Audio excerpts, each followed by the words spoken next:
that's good. Man, that is good. Yeah. No, that's good. Oh, man, really good. It's really good, by the way. This is good. So good. Beautiful. It's amazing. Oh, it's fantastic. Oh, man. There we go. Life is good. I took a walk through this beautiful world.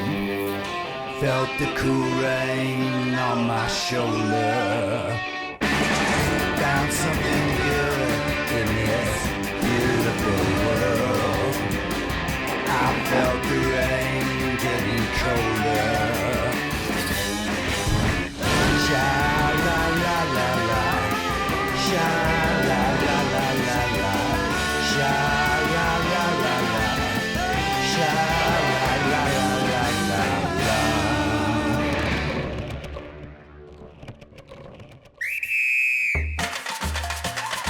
Alô, bateria nota 1000! Arrepia, Brasil! Sushi! Chances are you have never been here. In fact, it is likely that you may never have even heard of this place. Tourists don't really come here. There are few hotels, no major attractions. É o Minas Gerais, Minas Gerais. The state of Minas Gerais, Brazil. It's about the size of France, covered by farmland, mountains, and savanna. Belo Horizonte is the capital, a center for the Brazilian banking and tech industry. A planned city, built in the late 1800s. 5 million people live in the metropolitan area. It's one of the fastest growing cities in Brazil, in the world in fact. Yet it's still relatively unknown to the outside world. But if you travel through Brazil and you talk about food, which I have and I do, you hear about this place. You hear about it seemingly a lot. I've been told time and again, this is where the best chefs come from. The question is, why don't you hear that outside of Brazil? Why hasn't the cuisine of Minas caught on worldwide? The spots here are made of chalkstone. Well, my grandmother still cooks on them. Oh, yeah. If you go to her place, you got a lot of those. Chef Leo Paixão is also asking that question. Born and raised here, he grew up cooking traditional Mineiro cuisine and went on to study in France under the likes of Joël Robuchon. Now he's back with his own place, Glouton. So we are at the central market at Belo Horizonte. Minas Gerais is a central state, and we share with every other state around. So it's very democratical here. The people come here, they can have a haircut, they can buy like live-in chicken or a good cheese from France.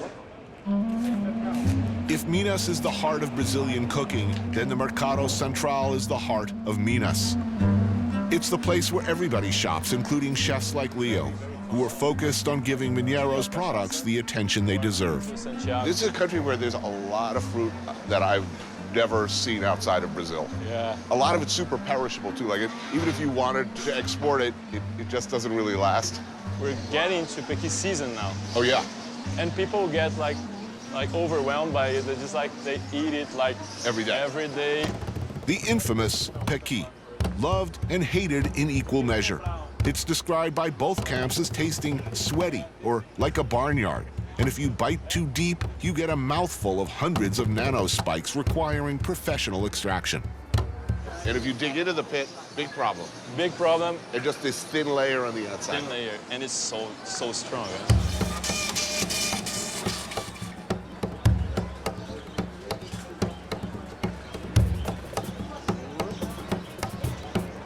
Our vegetables. She's my supplier.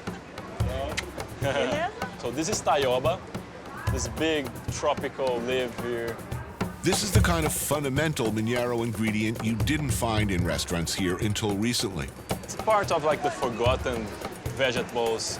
They used to eat it out of the yard because it grew all around. How do you cook it? Just boil it like for 15 seconds with water and a little butter. It's meaty. It's got a meat like chew on it. It resists a bit, then it breaks down like meat. Daí o japonês fez isso comigo lá na roça. Aponta lá quadro, lá todo tamanho.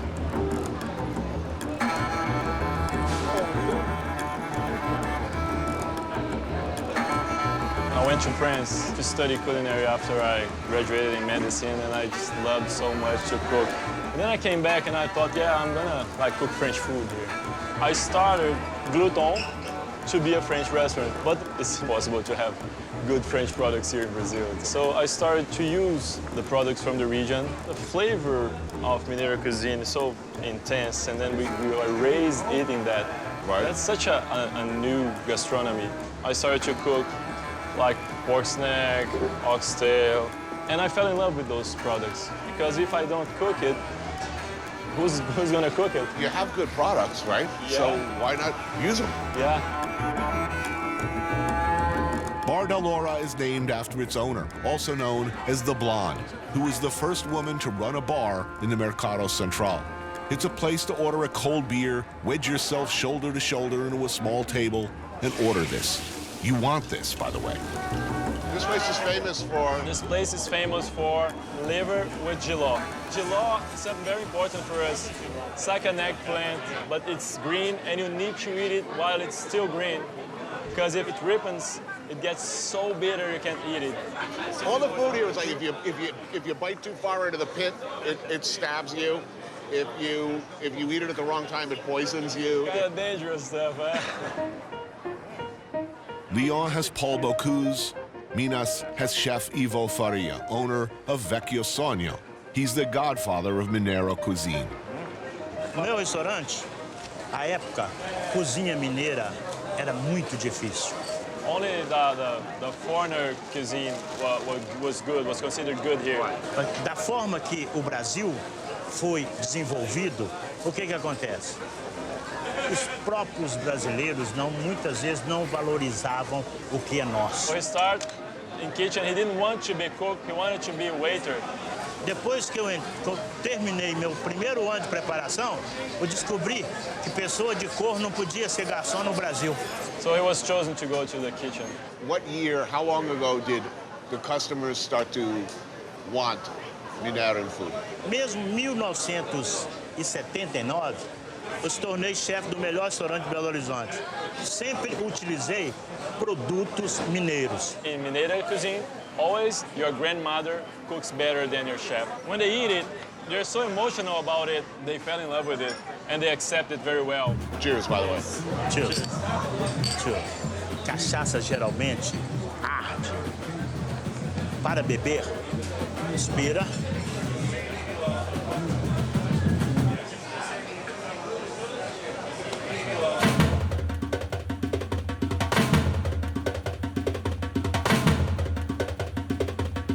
Minas is a central state, landlocked. You want to hit the beach, and it's a 7-hour bus ride to Rio. That, or you come here, Beach Station. No beach, hire a water truck. Economy in the shitter, turn up the music and dance. It's known here as the Little Slippery Way. You adapt, you survive, no matter what, you have a good time, and you don't go it alone. It's a philosophy that carries over to the botecos. They're basically neighborhood joints found all over Brazil, serving beers, cachaça, and a few homemade dishes. Places like this one, Bar do Coreca. What are the requirements that define a boteco? It's a place where the family is behind the counter, full-time. Mom and pop. Mom and papa, yeah. Eduardo Maia is a self-taught gastronome and paterfamilias of the boteco scene here. Luis Otavio, a beverage tycoon who specializes in the legendary cachaça of Minas Gerais. If the boteco is good, people come all over town. It's like a home outside our home. It's a group therapy. What do you talk about? We talk about everything but business. Sports? Jokes, sports, Women, food. Eduardo had previous incarnations as a banker and then as an entrepreneur. But he threw it all out in 2000 to start the Comida do Boteco, an annual competition for botecos. It's a big deal here, and it raised botecos from male-dominated dirty glass joints to the centerpiece of the Mineira social scene. So what's on the menu? Boteco in Minas, it's a bit like the Italian. We eat a lot of pork here. But the important thing about the botecos in Minas is that they serve root food for Minas Gerais. So what are we having today? I think we're having tongue, of course, ox tongue. Right. I'm intrigued. What? Would you like some tripe as well? I think a little tripe as well. Would you like some hand of the pig? Yes. Yes. So now you're gonna go deep inside Minas. I'm happy. Yes. Okay. Cadê o... Ox tongue cooked with basil, mint, and pepper. Feijão tropeiro, perhaps the most famous dish in Minas. Beans, manioc flour, smoked and cured meats, and if you're lucky, fresh eggs. Oh, there we go. There we go. There we start. That's the tongue, ox tongue. Yep. That's the foot, the pig's Right. foot. May I? Yes, please. The food from Minas Gerais has nothing to do with our climate. Yeah, you're right. Nothing. This is cold weather food. Yes, smell is nice. Yeah, right? It's a very comfort food, isn't it? He prepares the tongue. Beautiful. Every step does it. You have a great culinary tradition here of flavors. You have fantastic ingredients. But in upper class Belo Horizonte, people that are insecure about their food until recently. Where did this come from? It's a plague. Italian and French food. I used to say it's a complex, Right. like a trauma from who colonized us. So they impose it. Right. We have excellent products. Good products in France. They make good food in France with their products. But here, let's make the same technique, but with our products. We started saying, listen, this is good, put in your restaurant. Pequi is good. They were ashamed to eat pequi. This attachment to the idea that French food and Italian food will always be more valuable than your own thing. It's a ridiculous concept. We Mineiros, we don't talk much. We don't go on the top of our mountain and start to spread the word. We have good food. We are very quiet people. You have to discover us. But we have the best.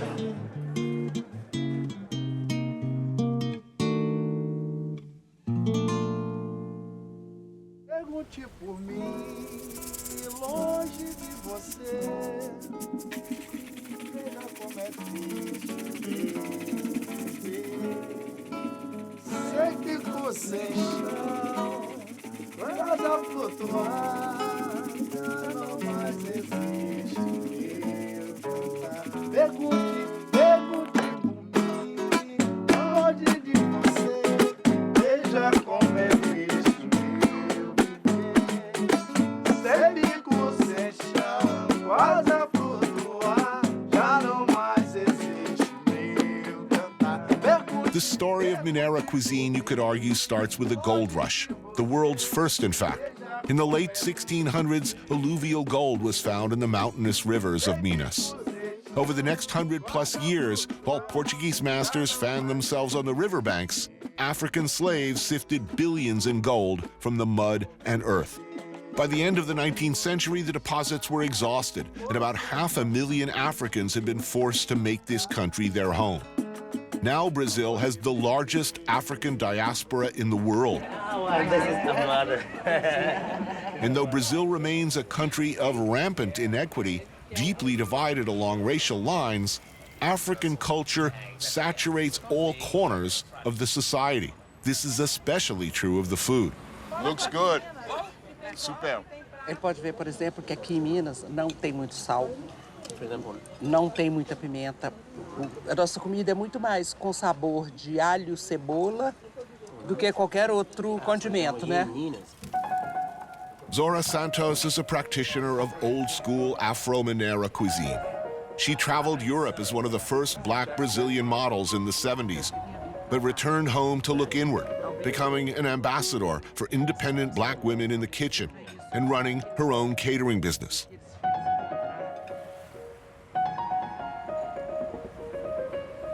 Joining us at the table are Zora's daughter, Catarina, and friends Ulu Akanruli and Cida Heiss.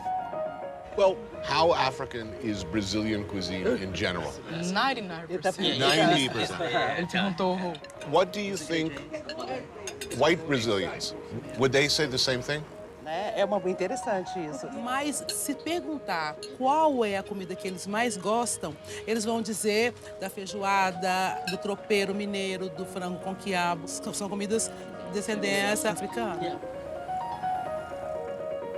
Zora prides herself on preparing food in the tradition of the enslaved African women who were, in her view, the matriarchs of Mineiro cuisine. She cooks with a serious focus on vegetables and greens, ingredients from the yard, basically what her predecessors had to work with, and applies West African technique. This is anju, a dish simply made of cornmeal and water or milk, cooked for hours.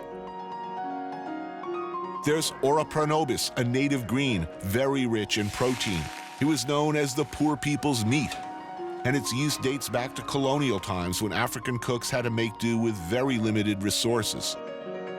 Pork has always been common to this area where people raised and still raise their own pigs to butcher. Ribs are on the menu today, and I am not complaining. But look, everything that Brazilians claim to love is African, right? I mean, the music, the food, all of the classic dishes.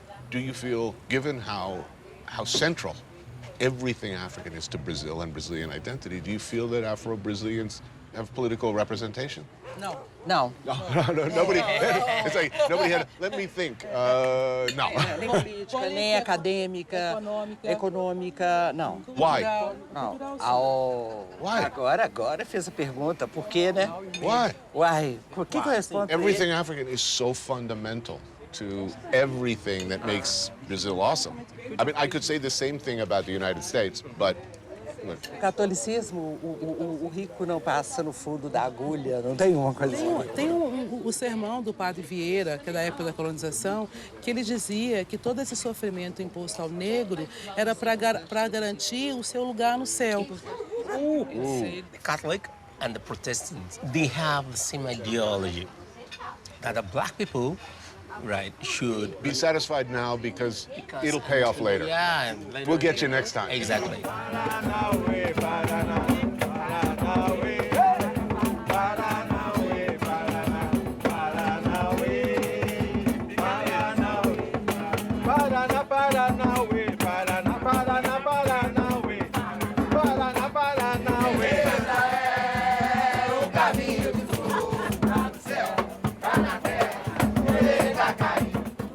But you had huge success as a model. How did this? Não se encaixa. She said it's not fit. It Não doesn't se fit. encaixa. Era muito mais folclore e exótico do que qualquer outra coisa. Pergunta pra ele, por favor, se ele conhece a história da Vênus Negra. Você sabe quem é? Velhos. Vênus. Aquela mulher, Refresh my memory. uma que foi levada para a Inglaterra e ela era exposta toda noite, porque ela era uma mulher gorda, uma negra, e ela era exposta no circo como uma aberração. Essa época de modelo, eu me vejo muito dessa forma. But you don't think it meant anything? Did it not in any way redefine what is beautiful? Foi. Para muita gente foi importante. Não redefinir, mas pelo menos olhar para várias belezas, né? Eu falo que essa outra questão eu tenho que resolver com o meu psicólogo. Ok. Pra ficar na boa cachorra, eu pergunto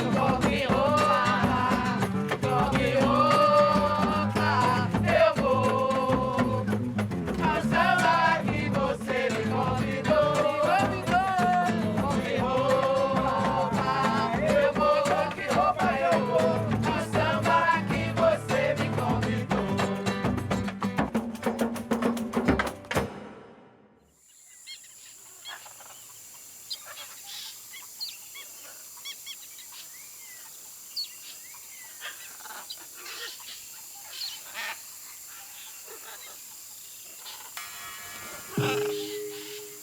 About 60 kilometers outside Belo Horizonte, you're in the jungle. Deep, thick, loud jungle. And buried within that seemingly hostile environment, you'll find one of the most curious and extraordinary places in all of Brazil.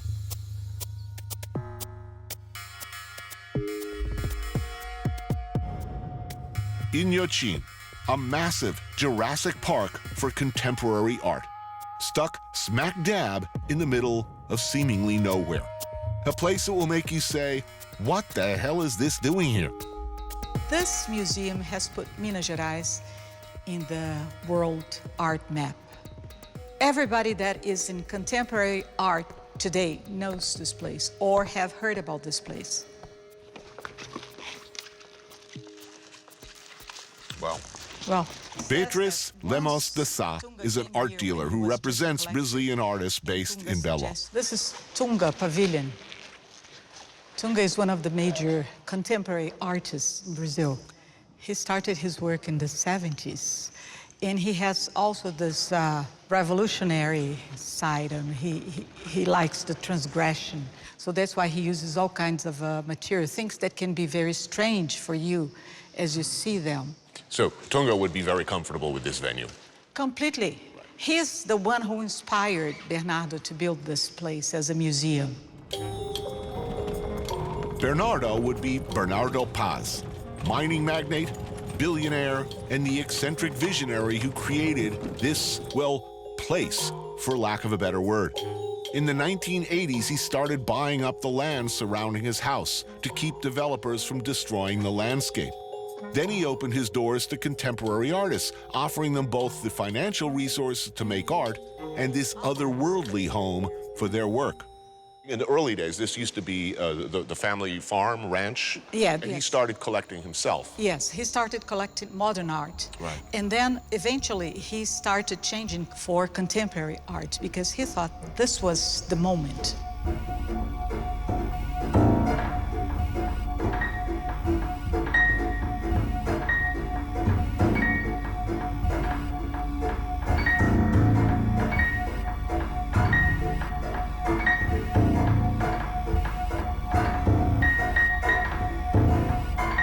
You have to be very brave and courageous and to have to be a visionary to do what he did. In my opinion, he's a madman because nobody does something so big, so great.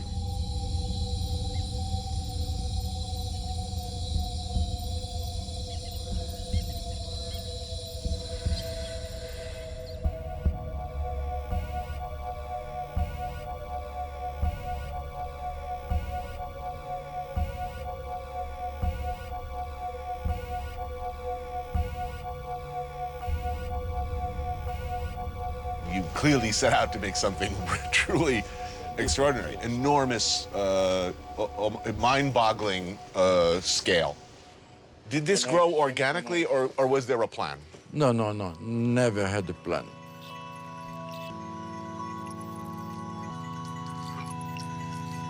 I'm a guy who have a dream, and I want to do the dream, and I do. But I do with risk.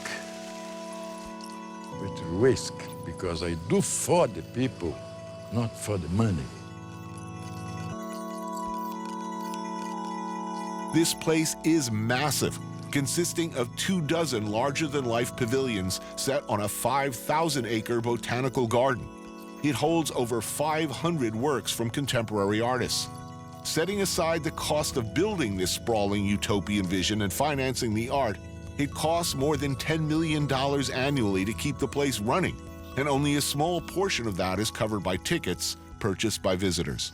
You could create a gallery space anywhere in the world, and those would be more accessible, and more people would come.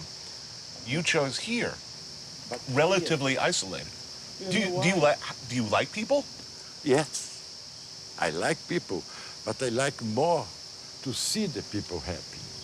And to see they come to me, I construct here a state of mind. Is it important at all that the people who come here understand art? Does it matter? Someone comes and looks at Matthew Barney or Chris Burden. They understand. You think rich, poor, farmer? No way. Children. Everybody Poor understands. children, they understand.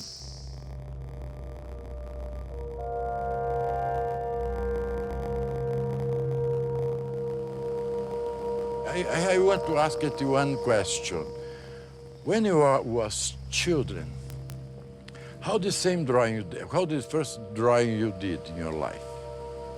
You did a mountain, a sun, Small house, river. Yes, a hill with a house and a sun, probably. Yes, yes. This is inside you. Why you did this drawing? Well, I think we Because all, this is at the too- end, we all want to live on a mountain in a house with a sun, don't we? In the end, no, in the beginning.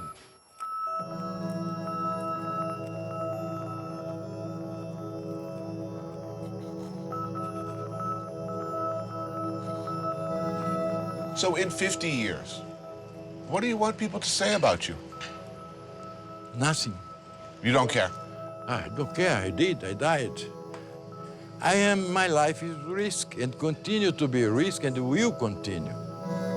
But after, do you care? Do you care about your legacy? You've created this enormous. I don't believe. Important. You don't believe in it? I don't believe what I don't either. did. I mean, I don't believe it at all. I live. You have to know why you came to be like you are.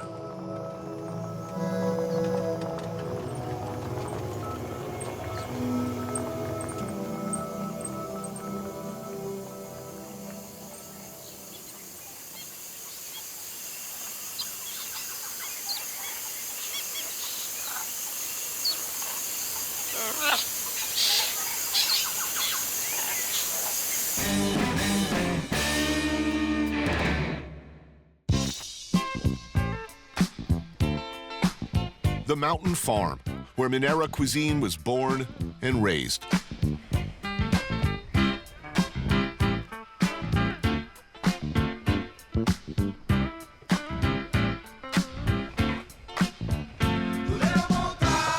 You grow up on a farm like this and you grow up eating food that would be called in more urban settings artisanal. You raise your own animals, you slaughter, clean, butcher, and cook them yourself. Greens, chickens, pigs, fruit, everything is at hand. The food of the yard. And eventually it all ends up here at the wood stove, the center of the Mineiro kitchen.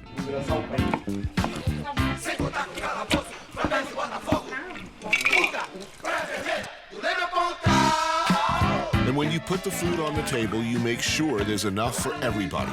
Family, friends, and the stray lucky bastard who might wander up to the table at the right time. How is Minas different than the rest of Brazil? I think because we were a land made by people that came here for gold, you know, the workers, they had to help each other. So we are a really farm state, you know, and this kind of change of helping each other made the Mineiro people. I think the biggest difference is, you know, and it's a joke, I'm sure you've said it a million times, you know, in Rio, somebody invites you to dinner, they don't tell you where they live. Right? Yeah. Here they seem to mean it. We are just people who like to receive people, to invite people to our houses. We are people that we grew up cooking.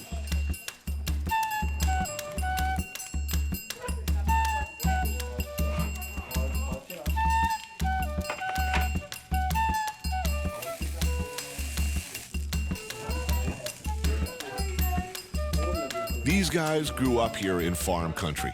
Now they're at the center of Belo's culinary scene. Felipe Hame, owner of Alma Chef and champion of Mineiro cuisine, and his friends and fellow chefs, Felipe Galastro, Fred Trindade, and Boy. They come back here to Galastro's family farm. They come back often to cook and eat, and of course, drink. For me, one important thing from here, that we make food to share. I can't remember a dish that you make for one person, just for for you, yourself, for... just for yourself or for you. Everybody's gotta eat, you know? Everyone's gotta eat. Everyone is welcome.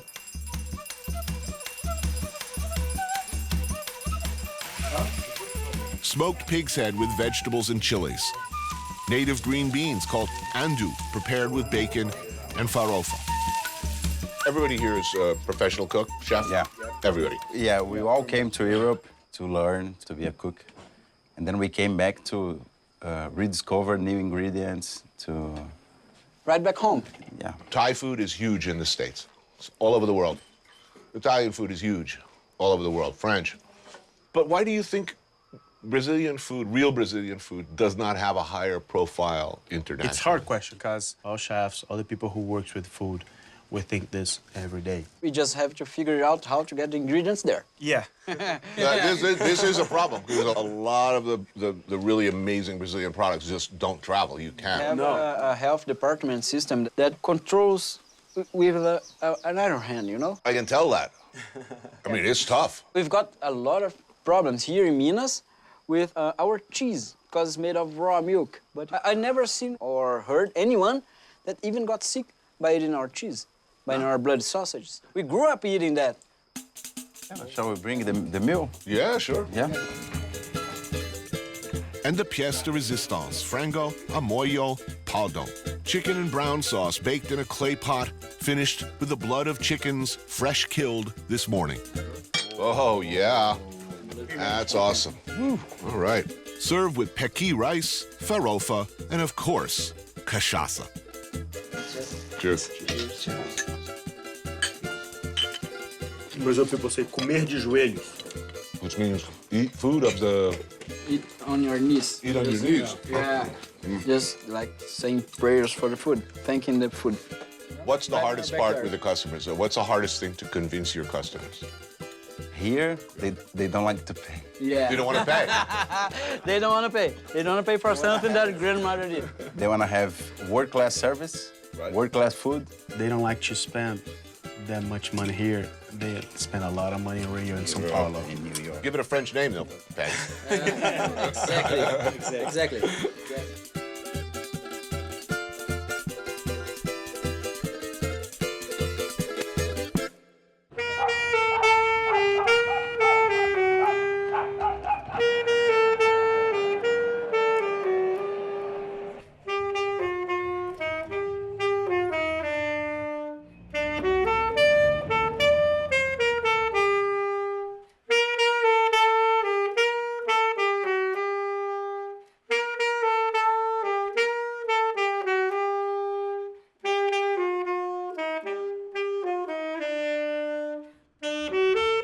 This is Bruna Martins. She owns a restaurant, Birosca, where she cooks the food of her childhood, the food she learned from her grandmother and her nanny. So when you're a kid here, your family obligates you to eat jiló. Why? Because I think it was to teach children to eat different flavors, different sensations. Leo is a friend of Bruna's and of Maurice and Denise Hache, owners of D'Artagnan, one of the first ambitious fine dining restaurants in Belo to be owned and operated by women. Was it particularly hard as women starting in the business 20 years ago? No, when we began, there wasn't a lot of women chefs. And we decided to open a restaurant because we like to cook together. I think nobody trusted us. We have many friends, they have restaurants, they are chefs, and they said, okay, it's a hobby. Okay, let them play a little bit. Yes. This won't last. And here we are. I mean, in the States, in Europe, it was women cooked at home.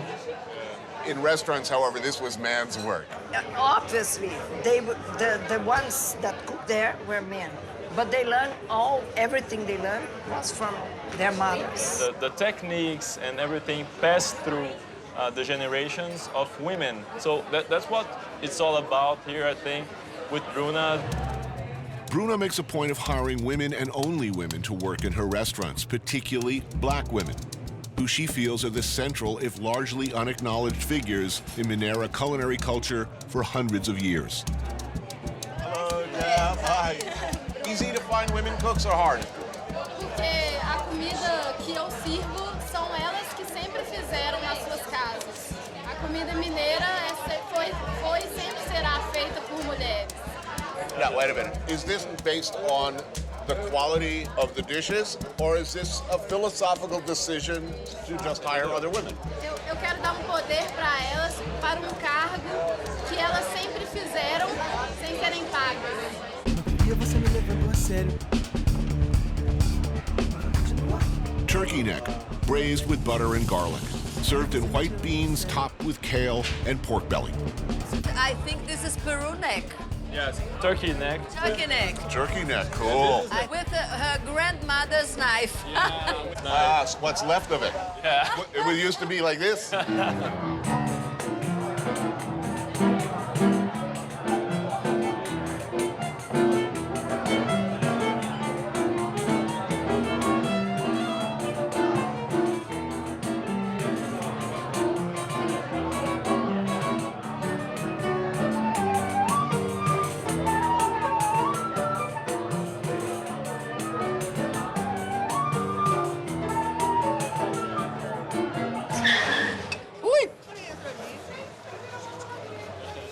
In Brazil, like in so many places we go, everything is just fine until it's not. Sai daí, gente. Não, calma, calma, calma, calma. Eu não acredito nisso. Não, pronto, pronto. Não! Pelo amor de Deus, Denise, entra debaixo da mesa. Denise, assenta debaixo da mesa, Denise. Oh my God. I've never been in such a situation like that. I'm sorry. But the guy was drunk. Well, he stole the car, I guess. Yes, yes. My director and camera guy, by the way, immediately tackled me to the floor and shielded me from the direction of the gun with their bodies. To which I say, thanks, guys, but dudes, your wives are going to be pissed. You know, you're not the Secret Service. You're young, you have your whole life ahead of you. We had to protect you.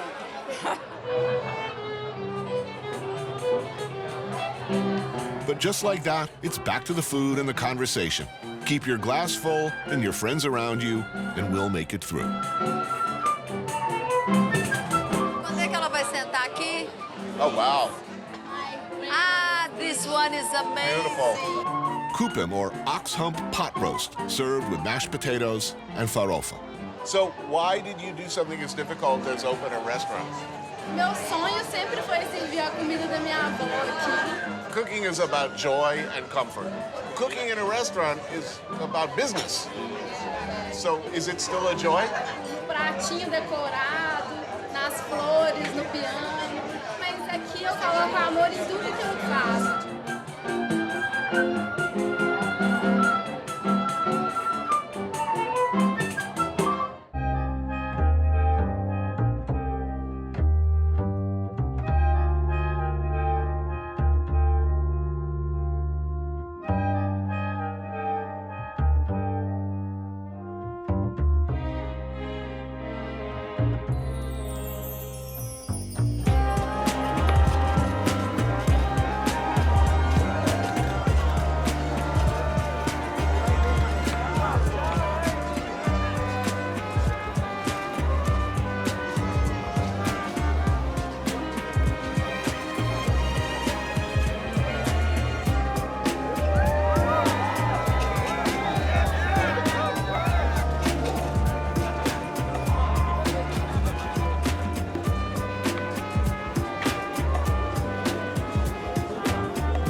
At the end of a long night, decisions good and bad, friends old and new, a night spent playing or a night spent working. All across the world, wherever cooks stumble out of work late, there's a place like this.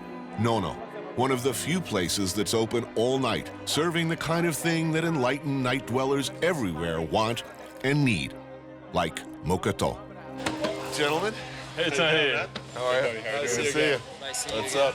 It's a city that never sleeps, 24-hour mocato, right? This place is very democratic because, like, everybody comes late at night, taxi drivers, hookers, and cooks. Because yeah, why is it that hookers and cooks always like are welcome at the same place? You know, we're the same social standing. I'm ready, man. I am hungry. I had nothing to eat all day. Yeah? I'm starving. Mocato is the ultimate in broke-ass, drunk-ass peasant food. Slow-cooked cow's foot and/or other bits. Tender and tasty, and believe me, one of my favorites, especially at this hour. We opt for the elite version with a raw quail egg because, well, need I remind you of my confirmed record of egg sluttery? Good stuff. Wow. Nice. It's like the greatest thing ever. So they serve 170 kilos of cow food every day. So that's about 350 pounds, 320? Yeah, cow food. But all that good stuff ends up in here, man. That gelatin, man. Yeah. No, the rotation, it's big, you know. These people come in, have a beer, and go out. It's never too busy. Right. But it goes on 24 hours.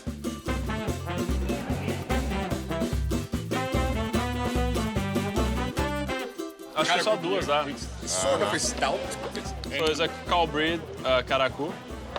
And if you split the words, it means S-face.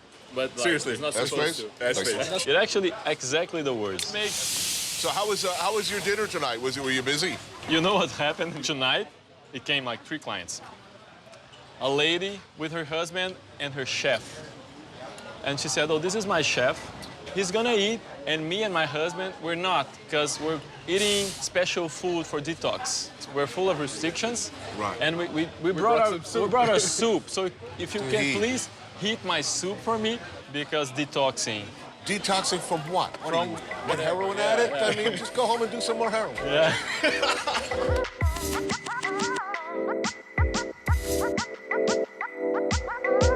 Thank you, guys.